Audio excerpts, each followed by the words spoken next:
Hola, vamos a comenzar en como un minuto. Estamos viendo a las personas que nos saludan de todo el país, diciéndonos quiénes son, de dónde nos saludan. Tenemos personas de Hawái, de California, Texas, Puerto Rico. Muchas personas de Hawái dicen que el clima está perfecto allí.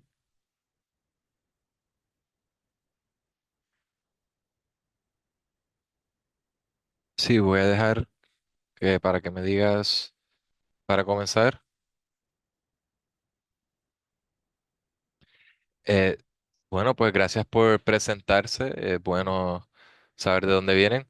Sí, pues antes de comenzar, queremos dejarles saber que pueden activar los subtítulos con el icono de sus títulos que está en la parte de abajo de la pantalla. Esto también se está interpretando simultáneamente al español. Para escuchar en español, encuentren el globo en la parte de abajo de su pantalla, selecciónenlo y después seleccionen español. Si están escuchando en español, me imagino que quieren ver la presentación en español, que para ver la presentación en su versión en español, la parte de arriba van a ver que hay distintas pestañas y hay una que dice español, o es posible que ahora mismo diga Gina Sánchez Cruces Screen. Bienvenidos a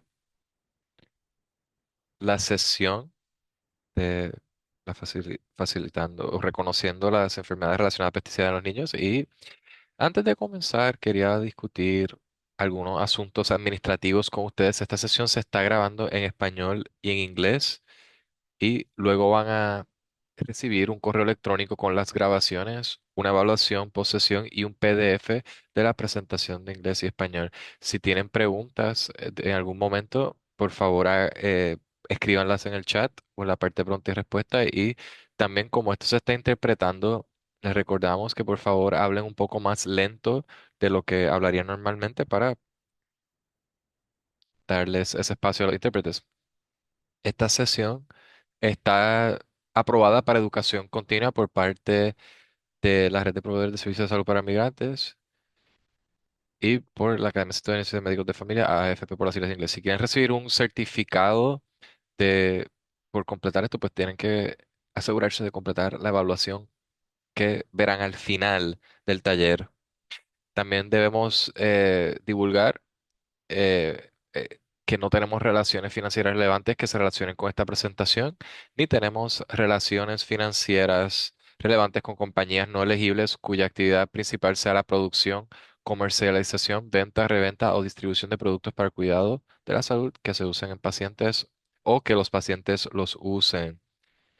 También estamos orgullosos de estar en la vanguardia de integrar por ejemplo, la inteligencia artificial en nuestras actividades y podemos ver también que aquí desglosa el uso de eh, inteligencia artificial para diseño gráfico y para el desarrollo de contenido para eh, crear el contenido de la actividad educativa. Sí, pues muchas gracias, Martha, por esa introducción.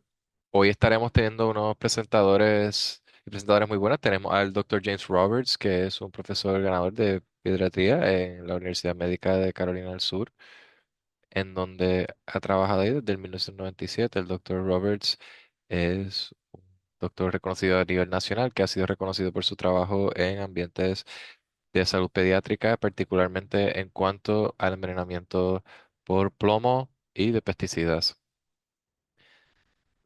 Ha trabajado con políticas proyectos de ley a nivel nacional como asesor para el AAP, por las siglas en inglés.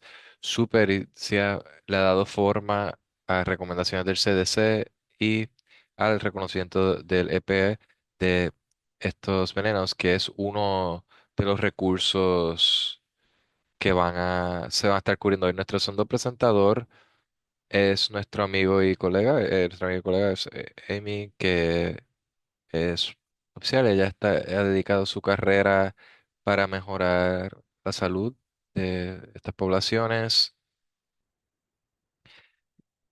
donde se ha establecido estas iniciativas.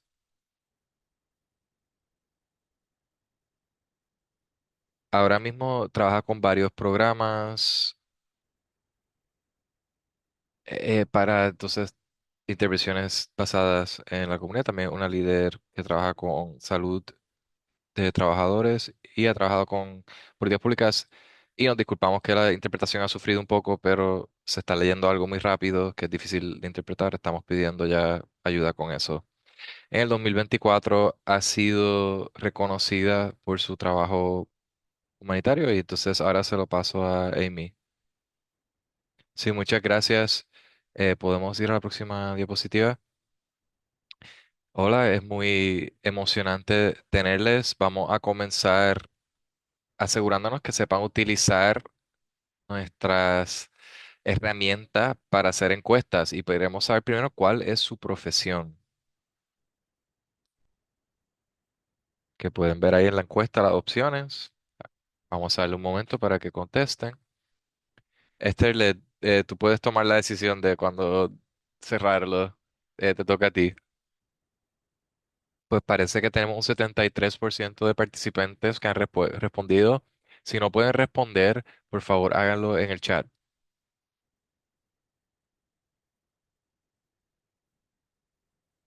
Ok, pues vamos a cerrarlo con el 81% de las personas. Excelente.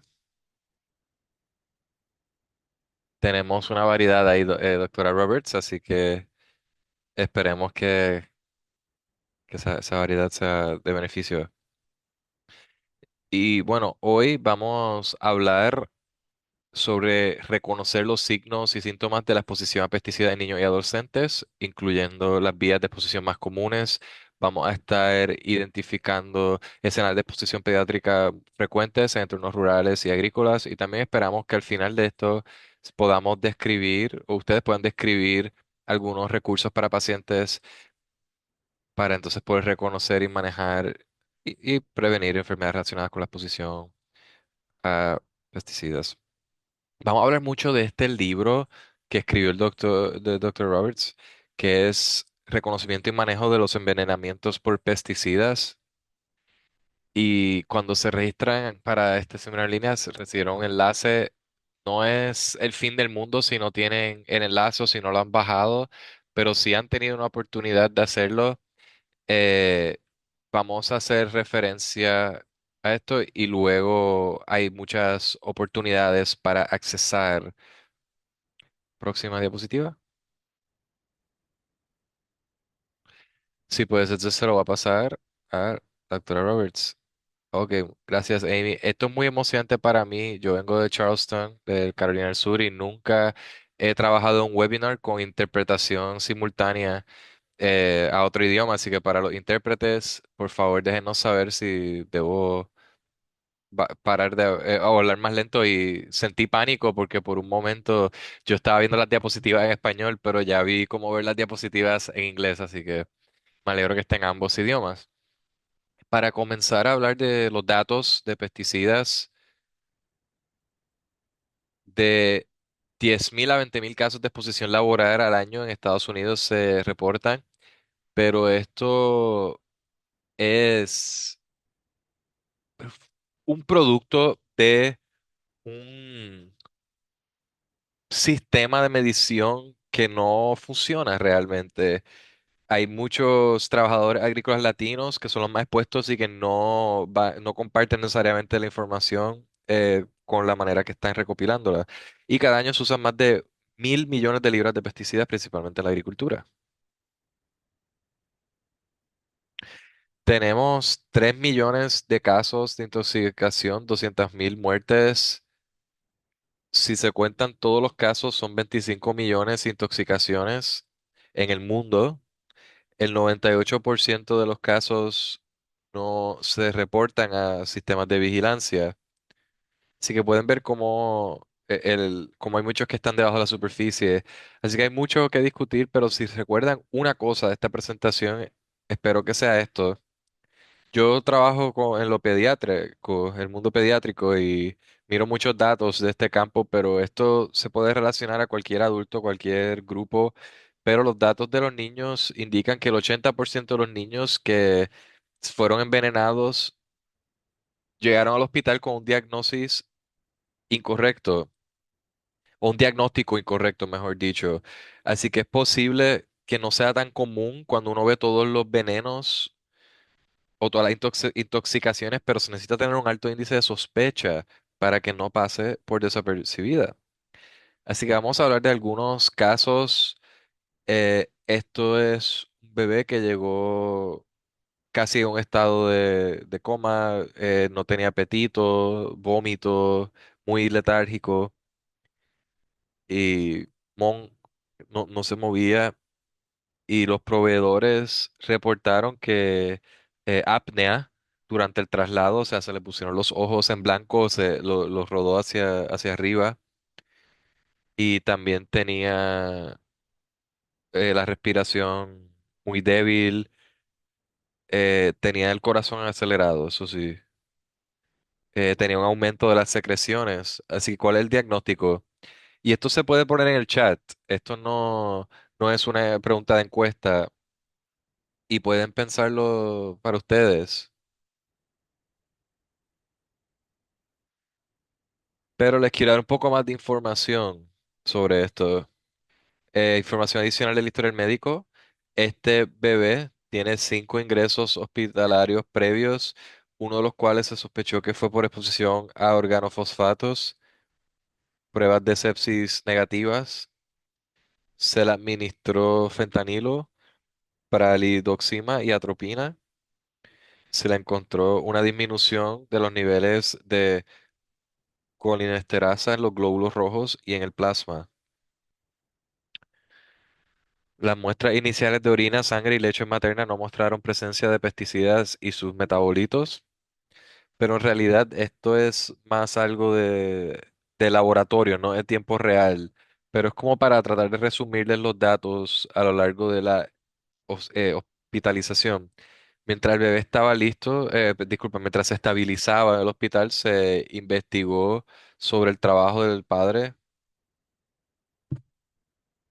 Así que este es el caso de toxicidad aguda por organofosfatos. Y para darles un poco sobre esto, tienes los pesticidas acetalino, acetilcolinesterasa, que se entonces acumula en las terminaciones nerviosas y entonces hay una hipersecreción, que es el síntoma muscarínico. Hay salivación, lagrimeo, broncorreo, sudoración, diarrea y miosis. Esto es lo que le llamamos corriendo, todos los orificios corriendo, pero esto es algo menos común en los niños. Algo que se puede ver bastante temprano es que tal vez hay efectos nicotínicos antes que los síntomas muscarínicos y también puede haber una debilidad y parálisis inhibitorio que en realidad es un hallazgo tardío en algunos casos de intoxicación por organofosfatos. Efectos centrales, alteraciones sensoriales y del comportamiento, falta de coordinación, depresión respiratoria, coma, convulsiones. En el sistema autonómico, bradicardia, que es lo clásico, pero nuevamente el bebé también tenía taquicardia bastante temprano y esos receptores nicotínicos están siendo estimulados, lo que causa la taquicardia. La mayoría de las causas de muerte se deben a depresión respiratoria central agravada por el exceso de secreciones pulmonarias. Y aquí también los niños son distintos a los adultos en algunos sistemas de datos. Algunos sistemas veremos niños que le dan convulsiones mucho antes que los adultos y definitivamente vamos a ver letargo y coma. En lo que tiene que ver con el tratamiento, se tiene que recuperar la generación de nuevas enzimas. También necesitará apoyo en las vías respiratorias con oxigenación, ventilación. Uno de los antídotos es la atropina y eso es lo que va a ayudar con algunos de los efectos colinérgicos y se necesita en dosis más frecuentes y más altas que lo utilizaría la atropina normalmente, pero no es tan efectivo para los síntomas y acciones nicotínicas y se necesita ver cualquier tipo de exposición y reportar el incidente.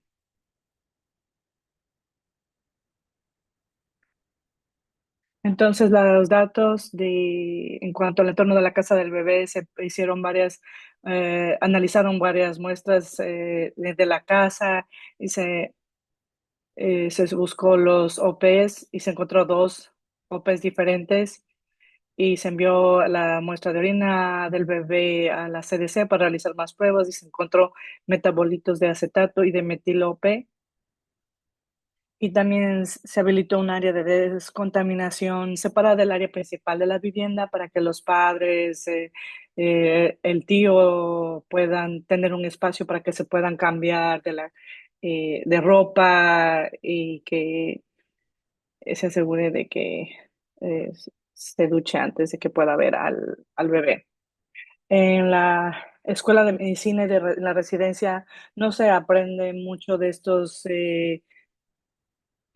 aspectos relacionados con la salud ambiental y tal vez puedas tener 7 horas de educación de salud ambiental en toda la carrera y tal vez tengas algunos materiales que son dedicados a 2 horas, pero la facultad realmente no tiene experiencias en cuanto a salud ambiental. Es casi como que tener 0% de información respecto a estos temas.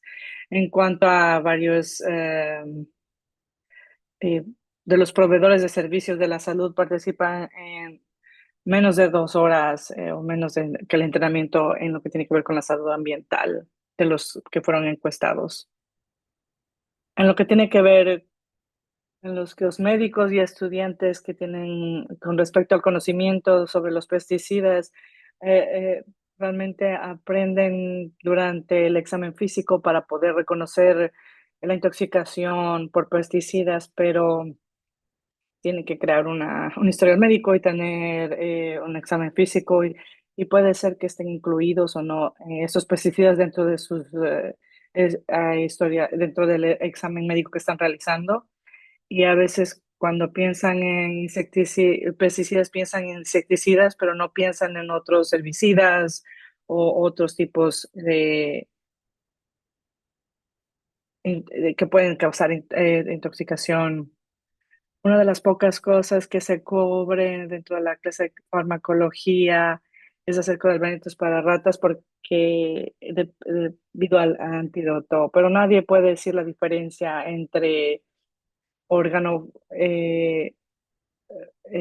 la intoxicación entre niños y adultos de los OPs, o si se ve cuáles son los síntomas de la intoxicación por pesticidas, insecticidas. Entonces, no es muy clara la diferencia.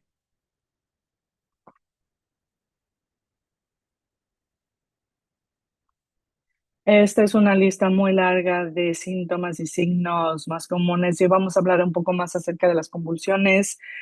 Vómito, náusea, diarrea son muy comunes. También van a tener dificultad respiratoria, edema pulmonar. Algunas personas experiencian dolor de cabeza.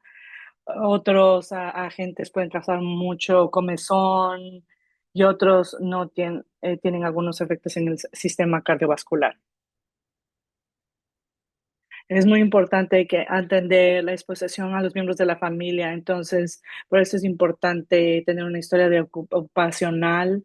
eh, Quiere que preguntar dónde trabaja, si trabaja en el campo, hay algún tipo de si, por ejemplo, la casa está cerca del campo. Para familias, eso es importante ver qué aplicaciones van a utilizar en sus jardines. Puede ser, vamos a hacer un otro caso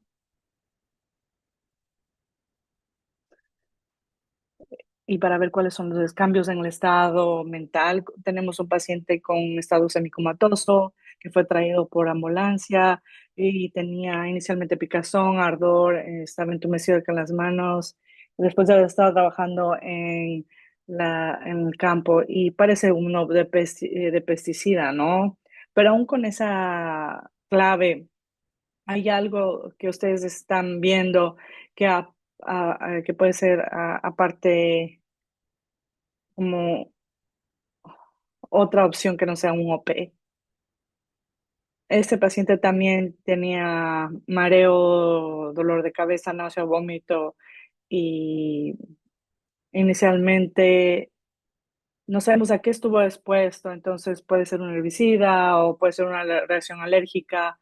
eh, y nosotros también vemos el incremento, también se observó incremento de las secreciones orales y la mayoría tenemos preguntas acerca de esto y estamos pensando que es una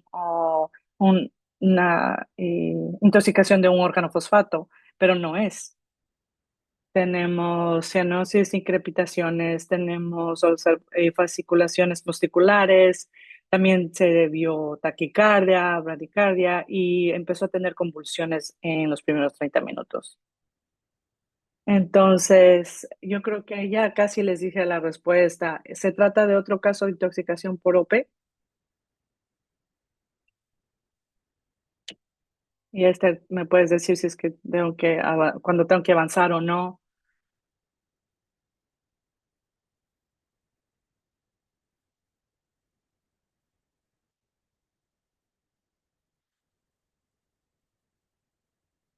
Tenemos algunas respuestas aquí como herbicidas. Yo creo que tal vez se me perdieron algunos. Creo que ya estamos a 50%. Un segundo más para que puedan responder y esta es una respuesta de sí o no, si no pueden hacerlo en el chat o en la ventana de la encuesta, y lo pueden hacer en el chat. Se trata de otro caso de especificación por OP. Ok, entonces voy a finalizar y voy a compartir los resultados. Entonces, ¿yo puedo cerrar esto? Sí. Entonces, varios de ustedes dijeron que sí. En lo que tiene que ver con que cuando vienen al centro de emergencia, cualquiera de los doctores de emergencia y ve a este paciente, empezaría el tratamiento por intoxicación de OP. Harían la descombinación adecuada, proteger al personal, van a controlar las convulsiones con Paralodax. ¿Y qué les parece si es que, no, perdón, con Lorazepam? Y después empezarían a estar el tratamiento con atropina y para pralidoxima. Entonces, ¿qué les parece si vamos a reevaluar este paciente una hora después? Se encuentra un poco mejor, pero todavía parece estar enfermo. La, la piel todavía se siente como seca, caliente, enrojecida, tiene miriasis, tiene taquicardia, tiene suficiente atropina en este momento, las convulsiones pararon, los niveles de colinesterasa están dentro de los límites normales. Entonces, compañero, se confirma que la contaminación es de un C-permitrina. Y esto es importante notar y hablar acerca de esta clase. Y estos piretrinas y peritroidos son derivados de la planta de crisántemo y tenemos piretrinas, pero también tenemos los sintéticos que son modificados, entonces que son los piretroides y que pues, pueden encontrados en productos del consumidor y también en el campo de la agricultura. Entonces vamos a utilizar el libro por un minuto para explorar un poco acerca de los piretrinas y piretroides. Si tienen la página o el capítulo 4 empieza en la página 38 que habla acerca de piretrinas y piretroides en la página 40 para poder realmente llegar a la parte del texto de esta sección. Y vamos a ver en el lado izquierdo de la pantalla donde tiene lo que está destacados, ¿no? Y esto sería lo equivalente a su inteligencia artificial, el resumen, que funciona más o menos en esa manera. Y primeramente, funcionan diferente de los organofosfatos, como va a ver en los canales, trabaja en los canales, en los sitios de GABA. En el tipo 2 que también mencionó, que es casos más severos de intoxicación, eh, tiroides y piretrinas, y son similares también porque se ve que hay mucha salivación, tal vez tengan mareo, fatiga, pero la parte clave aquí es la sensación de ardor, de hormigueo, de estremecimiento de la piel. Esa es realmente la parte más clave. Esa es la clave para saber si es que están usted lidiando con organofosfatos o algo diferente. En el caso más grave se puede presentar edema pulmonar, fasciculaciones musculares, convulsiones y coma, y palabra por palabra es casi lo mismo, pero también como ven los piretroides eh, y lo que pasa con su intoxicación.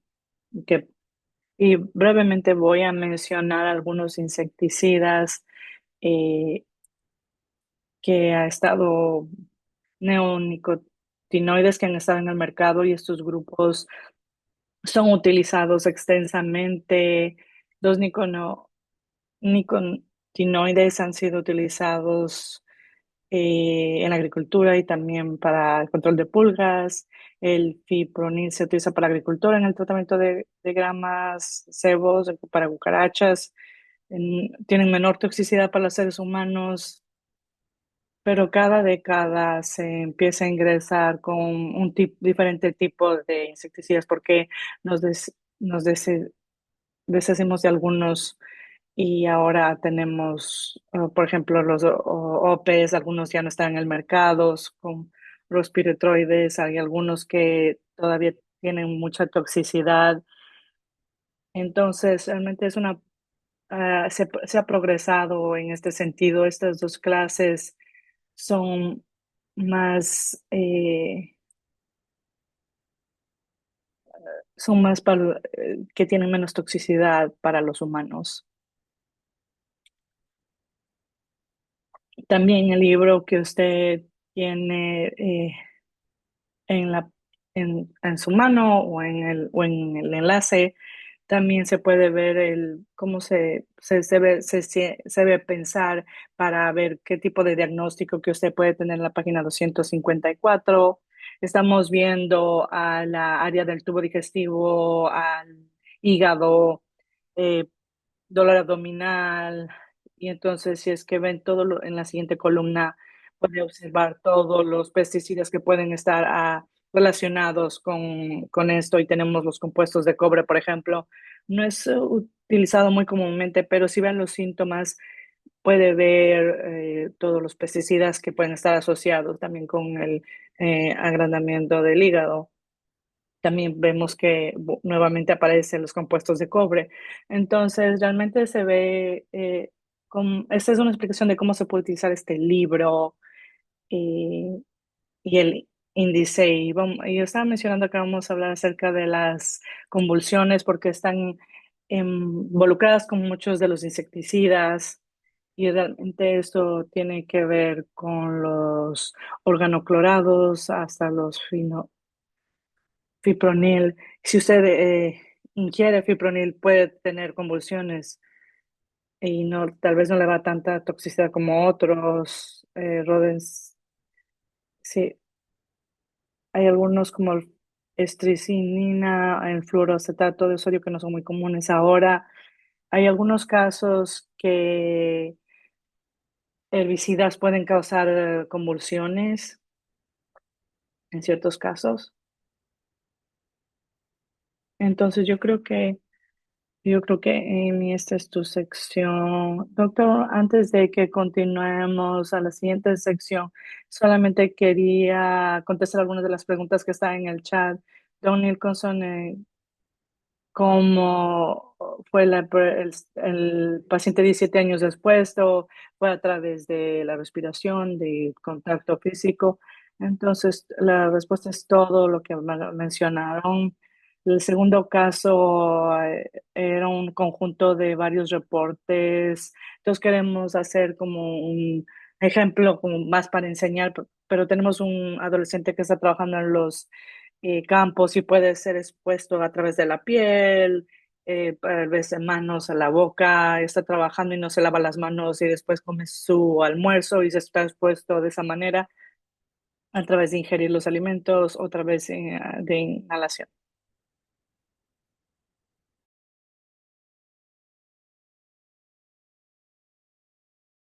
Excelente, pues solo quería darle seguimiento a el contenido mencionado por el Dr. Roberts en cuanto a lo que queremos recopilar para entender mejor qué está pasando con los pacientes. Así que si vamos a la próxima diapositiva, el Dr. Roberts pasó por la presentación que se hizo y esto ahora vamos a una pregunta que Blanca puso en la parte de QIA. Ok, sabemos el diagnóstico, estamos realizando este tratamiento. ¿Ya terminamos? Es la pregunta. Y entonces, muchas veces uno está en una situación donde hay más de una persona que está expuesta, hasta si no es más de una persona, recopilar esta información del paciente es muy importante. Vamos a querer entender cuál es el pesticida al cual fueron expuestos. Así que hay lo que se llama la etiqueta del pesticida y también una ficha de datos de seguridad que le debe dar mucha información a el doctor primario sobre cuáles son los efectos secundarios, si pueden tener una copia del registro de aplicación de pesticidas, eso es muy importante. Y también se requiere 10 cc de sangre total anticoagulada, eh, una muestra reciente de orina, cualquier ropa contaminada. Son cosas que tal vez no ayudan en el momento, pero ayuda mientras las cosas progresan y también puede ser muy importante en términos de la compensación, recibir compensación para trabajadores. Sabemos que uno de 17 años involucrada estaba trabajando en el momento, así que toda esta información es importante recopilarla mientras se está tratando de pensar sobre el diagnóstico, o el diagnóstico, mejor dicho. La próxima. Entonces, hay unos recursos que pueden ayudar. También yo ayudé al doctor Roberts y con un capítulo y hay un resumen de algunos de los datos que sugerimos que se recopilen para los pacientes y esto es para pacientes que han sido expuestos de manera aguda a pesticidas. Entonces queremos conocer la información, es muy importante, queremos conocer la información de todos los pacientes. Si tienen múltiples pacientes con múltiples síntomas y basándose en el primero, aunque sea quieren tener los datos de cada paciente individual.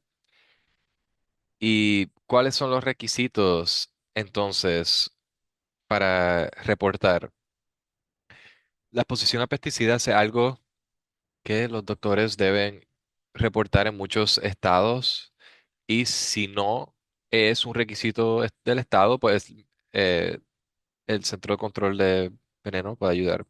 Y en nuestra página web hay una página en nuestros recursos que demuestra los estados. En este caso vamos a escoger a Hawái. La próxima diapositiva y creo que tenemos personas de Hawái aquí hoy también en la llamada. Y sí, es un requisito reportar la exposición a pesticidas. Esto es muy importante y es parte del manejo del paciente porque cuando entendemos que ciertos pesticidas o ciertas situaciones de exposición están causando que las personas sean expuestas, nos da mucha información sobre ese pesticida en particular y también tal vez tenemos información que nos deja saber que no se debe usar como se está utilizando, tal vez se debe utilizar uno distinto porque, o tal vez fue simplemente que se utilizó algo bueno, pero de una manera impropia. No sabemos realmente a menos de que tengamos los datos y por eso informar sobre esas posiciones es tan importante. Y Blanca, Dr. Roberts trajo la situación donde tuvieron una exposición de pesticidas con estudiantes de segundo y cuarto grado y que muchos de los niños tenían rashes, eh, tenían dificultad respirando, los padres están buscando, y nos disculpamos, están leyendo muy rápido para interpretar. Eh, no todos los niños vieron un doctor y se les dijo que llamaran si los síntomas empeoraban, pero muchas situaciones, cuando hay un envenenamiento, muchas veces se recomienda ver un proveedor de salud y que se esté documentando para al final del día reportar o informarlo. Y una de las cosas que estamos hablando aquí es sobre esta población pediátrica y tuvimos una situación donde tenemos un papá o un tío que trabajan en la finca y tienen un bebé en la casa. Eso es muy común con la familia de agricultoras, pero también es muy común que los niños trabajen en la agricultura. Así que reconocer que los niños potencialmente pueden exponerse por el trabajo que están haciendo, pues eso ayuda. Eso es muy importante, mejor dicho.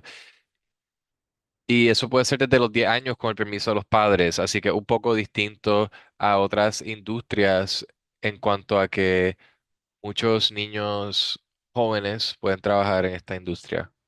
Próxima diapositiva. Así que entonces, en cuanto a pesticidas, ¿qué ustedes creen sobre esta pregunta? Sabiendo que los niños pueden trabajar en la agricultura, ¿cuál es la edad mínima para manipular pesticidas? Eso significa aplicarlo o hasta entrar a un campo que ha sido tratado con pesticidas. Ok, vamos a ver qué dicen.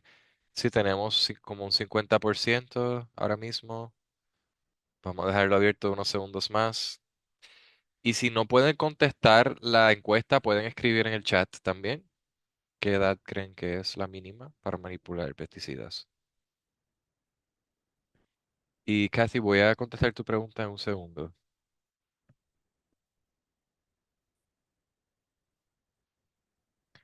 Ok, pues Ignacio lo sacó bien en el chat y la mayoría de las personas lo sacaron bien. Es 18, la edad de 18 años, mínima para manipular pesticidas. Es un cambio que hemos visto en la última década, porque, próxima diapositiva, por favor, por algo que se llama el estándar de protección de trabajadores, pero básicamente la edad mínima que las personas pueden manipular pesticidas y entrar al campo antes de lo permitido, REI por las siglas en inglés, deben tener al menos de 18 años. Y es muy importante en nuestras comunidades recordar que si esta es su finca, una finca de una familia, los miembros de la familia de inmediata del dueño están exentos de este requisito.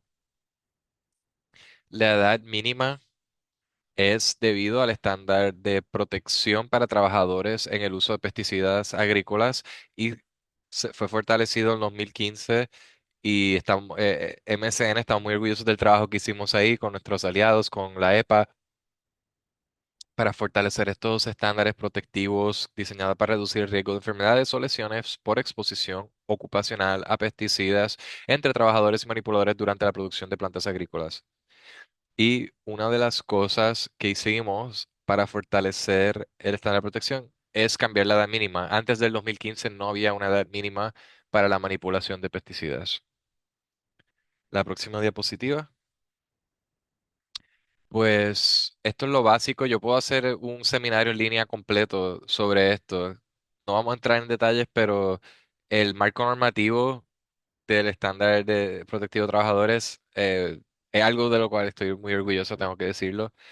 Asegurar que el trabajador esté informado, protegido de esas exposiciones y también qué hacer para mitigar una exposición.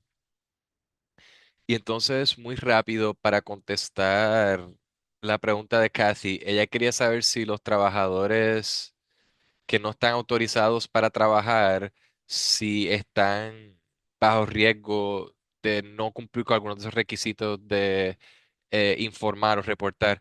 Y yo creo que cuando el doctor Roberts nos habló de la estadística al principio, de, de lo que sabemos, de los datos que sabemos sobre pesticidas, hay muchas barreras de educación, reconocimiento, de las personas no saber cuáles son las leyes, pero también de el miedo que muchos agricultores tienen en términos de informar o reportar algo y lo que puede conllevar eso y eso pues es peor bajo las leyes de inmigración que tenemos actualmente. Así que están protegidos bajo ese marco normativo, pero sí sabemos que hay muchas barreras, sean si se supone que se reduzcan por reglamentos o no. Sí, pues creo que te va a llamar, te toca a ti entonces, doctor Roberts. Estas próximas diapositivas hablé sobre los niveles de metabolitos de organofosfatos, específicamente fosfatos de dialquilo, pero aquí hay otros que son más de investigación o también son cosas que no están disponibles en la mayoría de los laboratorios, pero cuando se habla de medir compuestos de organofosfatos, no se está midiendo el compuesto principal, se están viendo los productos que resultan, los metabolitos, que son muy específicos. Podemos ver también que el paratión tiene su propio metabolito único, el paranitrofenol. Y también podemos ver que hay varios como los metabolitos que están en la orina son los de eh, tiofosfato y ambos que son de dimetilo. Y también quería hablar de que se puede medir el metabolito específico ácido 3 fenoxibenzoico, que es el que vamos a ver con la exposición con más tiempo o luego de un tiempo. Y hablando de efectos crónicos, brevemente, cuando hicimos la quinta edición, revisamos las cuatro ediciones previas, cambiaron datos, añadimos datos y definitivamente añadimos muchas referencias, pero en particular sentimos orgullo por esa sexta edición porque pudimos convencer a la EPA que es muy importante incluir un capítulo de efectos crónicos y tomó tiempo hacerlo, pero para la sexta edición lo tenemos. Mucho de esto está informado por estudios epidemiológicos. El, los problemas de desarrollo neurológico, Amy lo mencionó en un escenario en el cual yo trabajé en una escuela que estaba expuesta y voy a hablar un poco fuera de presentación. El escenario con este salón de clases era era algo para unos insectos que estaban debajo de la escuela, unas termitas, y entonces era lo que estaba debajo, eran los cimientos del edificio, pero fallaron por dos pies y entonces inyectaron ese pesticida a un salón de clase que cubrió todo el salón de clase. Y fue peor aún porque los oficiales de la escuela no le dijeron a los padres de inmediato lo que pasó y después de 2 o 3 meses alguien se lo mencionó a los padres de estos síntomas que estaban teniendo y, sí, nuestro maestro tuvo este problema por la exposición y ahí se enteraron. Fue una exposición terrible, déjeme decir, que complicó a largo plazo la salud de los niños y no fue un estudio, fue un escenario en el cual yo estuve involucrado. periferalmente de algo que pasó unos meses después, pero también es una base para lo que voy a hablar sobre los temas relacionados, incluyendo los efectos congénitos y lo que mencioné el desarrollo neurológico. Vamos a hablar en un momento sobre el autismo y ADHD. También se han encontrado defectos congénitos, muchas veces van a ser defectos en el corazón y también cáncer se ha estudiado desde una perspectiva de la niñez, pero también de los adultos con cáncer de próstata y linfoma no Hodgkin, entre otros. Nuevamente, esto no es para tomar a un lado acerca del cáncer de adultos, pero como pediatra realmente me llama más la atención o me enfoco más en los niños. Y hemos visto asociaciones con leucemia, tumores cerebrales. Y los factores de riesgo son exposición labor de los padres, uso doméstico, exposición de los padres antes o durante el embarazo. Y quiero mostrar la final de la diapositiva, pero yo creo que van a tener acceso a las diapositivas. Pero realmente este artículo que está en la parte de abajo es muy bueno, del 2007 y del 98. Tiene mucha información muy buena acerca de los varios tipos de cáncer. Y mientras estamos viendo más leucemia en los niños, hay muchas razones por qué vemos leucemia en los niños. Puede ser debido a los pesticidas, ciertamente, o otras exposiciones al ambiente o genéticos y también eh, por otras razones. Hay varias razones por las que pueden ser causa y efecto y creo que tengo que hablar un poco más acerca de recordarme a mí misma y a ustedes en esta llamada. Los estudios epidemiológicos no prueban causa y efecto. Para que podamos tener causa y efecto, realmente tenemos que hacer varias pruebas, eh, y no vamos a hacerlo en los niños con un placebo y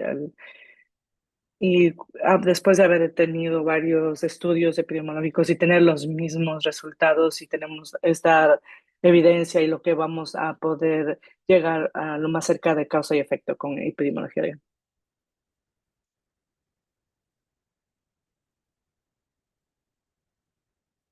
También hablamos de que la leuquimia no era genético, pero tiene un componente genético. Entonces, autismo y TDAH, hay muchos mecanismos y de efectos y causas con lo que tiene que ver con los efectos causados en el desarrollo del cerebro. A lo que tiene que ver con TDAH específicamente, hay un estudio de caso de control antes del 2019 que demostró y se fue diagnosticado con TDAH y eran relacionados con OPS y también se vio otros estudios con DDT y otros metabolitos y con autismo, nuevamente casos similares, dos con estudios con organoclorados y o cuatro estudios con DAP demostraron asociaciones con autismo y retrasos generalizados de desarrollo y se puede ver que se ha desarrollado el autismo en algunos casos. Entonces, ¿qué es lo que vamos a hacer? Vamos a identificar la profesión de los pacientes, de los padres, de los adolescentes. Vamos tal vez a reconocer y tratar la intoxicación aguda. Vamos a verlas a notificar, vamos a promover la prevención primaria, vamos a preguntar sobre las prestaciones laborales que se llevan a la casa y vamos a participar en las políticas públicas locales, estatales y federales. Entonces, Los pesticidas pueden tener efectos agudos o crónicos. En la mayoría de exposición no son a corto plazo, se asocian y en mayor frecuencia con efectos agudos, pero después de una aplicación elevada, también se puede presentar de forma tardía con los efectos crónicos y frecuentemente los efectos agudos no son específicos, pero es importante revisar los patrones útiles o síntomas característicos y se requiere un alto índice de sospecha. Y creo que las siguientes par de dispositivas son de Amy. Sí, muchas gracias. Quiero ver algunas de las preguntas que tenemos y las estamos respondiendo, pero solamente quería compartirles recursos y la Migrant Clinician tiene varios recursos y nuestras otras organizaciones con las que trabajamos también tienen recursos para que puedan hablar acerca de la exposición de pesticidas y los más populares son estos libros eh, acerca de la seguridad en el uso de pesticidas y de la protección de los trabajadores de una manera fácil para que se entienda, están en español, qué es lo que se tiene que hacer en cuanto a los estándares de protección de los trabajadores. También tenemos estos otros libros, que es cómo los niños pueden estar expuestos y cómo se puede hacer para minimizar su exposición. También tenemos todos estos otros recursos que están en una página web. Les he mostrado el mapa, ya que ustedes pueden ver cuáles son los requisitos son para su estado, de darse cuenta si usted necesita reportar exposición a pesticidas y nuevamente si usted no está requerido, el Centro de Control de Pesticidas es un buen recurso para ustedes para ver si es que algo está pasando en la población de sus pacientes. Hay varios enlaces de los libros, de las varias herramientas que tenemos, los enlaces del libro que hemos estado hablando bastante en esta sesión y otros recursos como el Plan Nacional de Acción y que es para poder proteger a los niños en la agricultura. Entonces, animo mucho a que revisen nuestra página web, los recursos que tenemos y estamos trabajando duramente para para actualizar todos los recursos y mejorar nuestra página web. Entonces, es un trabajo en progreso, pero varios de estos recursos ya están disponibles para ustedes. También tenemos a ustedes, por los que están interesados, estamos en Substack y pueden obtener varias información acerca de pesticidas, de otra información también, de otras actividades de MCN y siguiente diapositiva. Y también quisiera mencionar a la unidad de pediatría que especializada y tienen esta unidad que, como estaba mencionando, el centro de, estos son recursos que son muy buenos, donde usted tiene preguntas o necesita ayuda con los casos pediátricos. Entonces, les animo para que revisen esta página web PESU y puedan contactarse con la PESU de donde usted se encuentra ubicado si tienen problemas pediátricos. No solamente habla acerca de pesticidas, pero también de salud ambiental. Siguiente diapositiva. Hay varios códigos QR, pero realmente los animamos mucho a conectarse con nosotros, a contactarse con nosotros para preguntar información que usted necesita y un par de cosas más. Realmente, este es el fin de nuestra presentación. Tenemos unos minutos para un par de preguntas, doctor Robert. No sé si hay alguna pregunta ahí antes de que responda esa, por favor, tome unos minutos para completar la evaluación. Tenemos aquí el enlace. Vamos a ponerlos en el chat. Sí, doctor Robert.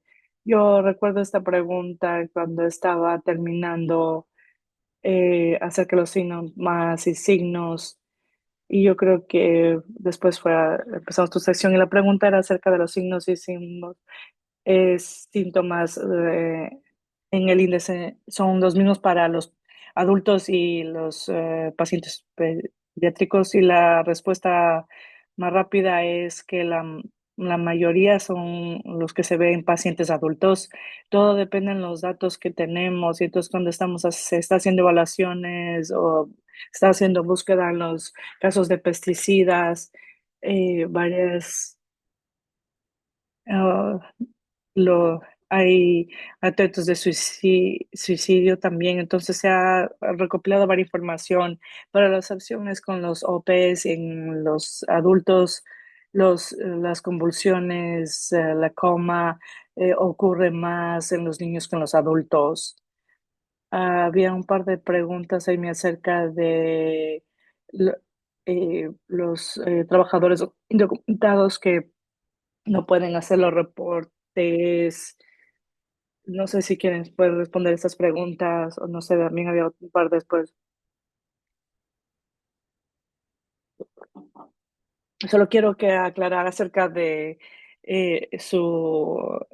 esta protección aplica a todos los trabajadores, no importa, pero el hecho es de que una vez que si se presenta que tiene algún temor acerca de eh, y los trabajadores pueden estar un poco asustados de reportar algún tipo de signo, síntomas o algún tipo de exposición a pesticidas.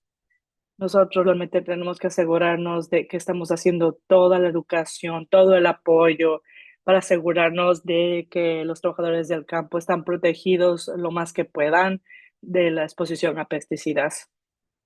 Y la WPS podemos hablar acerca y tener otro seminario, pero sí tienen requisitos de que los trabajadores tienen que entrenar y a los trabajadores y hay una parte significativa en cuanto a los estándares que tienen que cumplir y eso pues, es un tema para otro seminario que tiene que ver con los puntos especificados. Entonces, asegurarnos de que todos los recursos que tenemos, ustedes puedan entrenar a sus trabajadores con los estándares de protección, cómo pueden protegerse a ellos y a sus familias, niños, de los pesticidas. Y estoy viendo otra pregunta para mí, y la pregunta era acerca de pesticidas. Hay dos cosas, son diferentes. Los PFOS, estos datos, demuestra potencialmente algunos índices de efectos eh, en cuanto a lo que tiene que ver con el cerebro. Hay varias cosas que pueden ser causa y efecto. PFAS, son separados, son químicos que nuevamente no se degradan en el ambiente, se acumulan y pueden ver más niveles más altos en pacientes pediátricos y adultos, y eso creo que va a ser, se está recibiendo más datos del PFAS en los próximos años. Y tenemos dos preguntas más que acaban de llegar. ¿Han visto algunos problemas de efectos de la exposición crónica y pueden compartir algunos recursos o investigaciones acerca de los neonicotinoides? Eh, ¿Puedes repetir la primera pregunta, por favor? Era acerca de algún tipo de problemas que se manifiesten de la exposición crónica y no la aguda. Los efectos a nivel neuronal y son algo de los datos epidemiológicos, algunos de los niños en esta clase, todos los que tenían, tal vez tenían, no todos los niños tenían o desarrollaron eh, síntomas agudos de intoxicación, pero tuvieron como una subaguda exposición. Puede sugerir que tenían algunos síntomas agudos que parecían como la gripe, que pueden ser como síntomas que son de intoxicación leve, pero realmente en algunos de los niveles de efectos neuro, de nuestro campo neuronal, se puede ver que sí van a tener alguno de estos problemas. Unos niños que han estado involucrados en los últimos años, sí tenía uno al menos como una convulsiones que pensamos que estaba relacionado con intoxicación que tuvo cuando era más pequeño. Entonces yo creo que sí hay efectos de aquellos que tuvieron agudos, efectos agudos que van a tener crónicos, pero otros que no tienen efectos, síntomas agudos, pero van a desarrollar sí, problemas crónicos. Entonces yo creo que es importante distinguir. Si me puedes recordar la última pregunta, por favor. Sí, claro, la pregunta era acerca de que si puedes compartir investigación acerca del impacto de, de los pesticidas, pero creo que vamos a poder responder a esa pregunta después. Creo que quisiera compartir un poco más de cosas que estamos buscando con sus retroalimentación, por favor. Así que si nos pueden dejar sus comentarios. Aquí está la información de contacto. Muchas gracias por estar con nosotros, doctor Roberts, doctor Amy, por esta información maravillosa que si no pudimos responder a su pregunta el día de hoy, vamos a hacer un seguimiento. Muchas gracias. Y si